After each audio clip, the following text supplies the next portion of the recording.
네, 시청자 여러분 안녕하십니까. 좀 더 정확한 중국 경제 이야기 차이나 이코노 채널 CC입니다. 오늘도 중국경제금연구소 전병 소장님 모시고 말씀 나누도록 하겠습니다. 안녕하세요, 소장님. 안녕하십니까? 네, 저희가 중국 증시 진단 시리즈로 진행하고 있는데요. 지난주에 중국 증시 패닉에 대해서 그 원인이 무엇인지 좀 심도 있게 살펴봤습니다. 그럼 오늘은 중국의 실제 경제 상황이 어떤지 좀 분석을 해봐야 될 것 같은데요. 어떤 상황인가요? 그래서 지금 중국 경제가 문제가 이제 지난 시간에 봤습니다만은 굉장히 나쁜 상황으로 가고 있고 거기에 이제 악재들이 한 4-5개가 같이 이제 발생을 했던 것 같아요. 그래서 뭐 경제도 호재는 홀로 오지만 악재는 몰려온다는 얘기가 있는데 딱 맞는 것 같아요. 그렇습니다. 네. 그래서 지금 중국 경제는 아까 말씀드렸던 더블 딥이 지금 오고 있는 것 같고 네. 그리고 이제 오미크론이나 뭐 이런 문제들은 아마 한두 달 안에 안정화될 것 같아요. 그래서 네. 이것이 문제가 될 것 같고 그래서 지금 놓고 보면 상반기에 이제 1분기가 4%인데 2분기에도 4%대의 성장을 만약에 하게 되면 아마 하반기에는 6% 이상의 높은 성장을 할 가능성이 높아 보여요. 네. 그래서 정부가 경기 부양을 할 것 같고 그래서 그러나 이제 미국의 금리 인상은 이것은 뭐 충격은 피할 수 없을 것 같아요. 네. 그래서 결론적으로 놓고 보자면 이제는 중국의 경기에 대해서는 이제 나빠진 건 언제 이것이 저점을 탈피하냐 요것을 보는 것이 중요할 것 같고 네. 그래서 지금 예상으로 봐서는 아마 2, 4분기가 더블 딥을 하고 나서 3, 4분기, 4, 4분기에 리커버를 할 가능성이 대단히 높다. 원래는 1분기 끝나고 2분기부터 올라갈 거 예상했는데 2분기에 더블딥을 한 번 더 갔다가 그게 또 오래 가진 않고 3, 4분기에는 올라갈 수 있다라고 보시는 거군요. 그렇죠. 예. 그래서 지금 놓고 보면은 이게 그 오른쪽 차트를 보시면은 아마 1분기에 4.8 정도, 4.7, 4.8 정도였는데 아마 2분기가 나쁘면 한 4.3까지도 떨어질 수 있는 그런 오미크론이 충격이 있을 것 같고요. 그래서 뭐 세계 중요한 기관이나 IB들이 다가 이제 4월 달에 예측치를 다 4%대로 낮췄습니다. 그 비관적인 수치는 뭐 2.8%대도 그렇습니다. 있네요. 근데 이제 문제는 그 기관들의 예측치를 보면요. IMF 같은 경우도 2010년 이후로 중국 경제를 예측한 걸 보면 네. 뭐 예측 오차가 커요. 잘못 맞췄나요? 그렇습니다. 네. 지금 오차를 제가 써놓은 건데 네.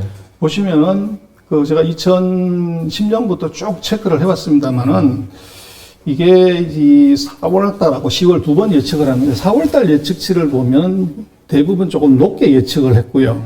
또 10월 달 예측치는 이제 낮게 예측을 하는 경향이 있습니다. 그래서 이게 일관성이 좀 없다. 네. 이제 그렇게 보고 그래서 이제 중국 정부가 이제 어떻게 할 거냐를 봐야 되는데 지난 20년간의 이제 상태를 보면 GDP가 목표를 미달하는 그런 상황인 경우는 예를 들면 IMF 사태가 터졌거나 네. 뭐 이런 정도인데 이때 이제 주로 뭐를 하냐면 정부가 대대적인 인프라 투자를 늘렸습니다. 네. 그게 이제 GDP를 맞추는 가장 큰 방식이었고 그래서 아마 2022년에도 이거하고 같은 방식으로 할 가능성이 대단히 높아 보여요. 네.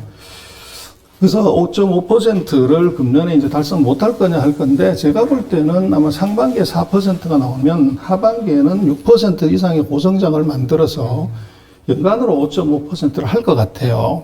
근데 이제 하는 것의 방법은 첫 번째는 SOC 투자를 대폭 늘리고 소비가 안 좋기 때문에 두 번째로는 이제 이 재정 지출을 늘리고 세 번째는 이제 감세를 세금을 적게 받아서 이제 돌려주는 기업들 그렇죠. 충격 정책은. 네. 그래서 그런 세 가지 방법을 동시에 쓰면서 아마 하반기에는 이 GDP 수치를 높이는 그런 전략으로 갈 확률이 대단히 높아 보입니다. 여력도 충분하죠, 사실. 그렇습니다. 예. 그래서 중국은 뭐 전 세계에서 그 재정이 가장 건전하기 때문에 아마도 이제 이거를 그 충분히 실시할 수 있는 여력도 있고 또 이제 많이 얘기하는 그 11월 달에 그 이제 20기 당대회가 있기 때문에 네.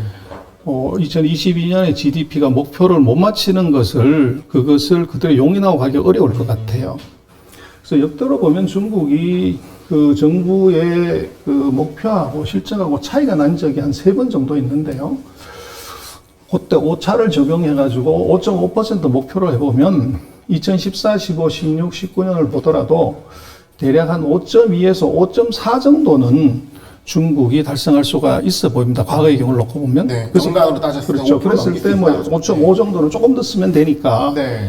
아마 중국이 그런 것을 할 거 아닌가 싶고, 그래서 이제 중국 경제가 진짜 위기냐를 놓고 보면 과거에 90년 이후로 보면 4번의 위기가 있었고 지금 현재는 그 위기는 아닌 것 같아요. 네. 그래서 충분히 극복할 수 있는 수준인데, 근데 문제는 지금 중국의 소비가 급강하고 있고, 두 번째는 이제 수출은 굉장히 좋습니다. 그래서 중국은 소비를 어떻게 이제 부스팅 시키냐, 요게 가장 중요할 것 같아요. 네.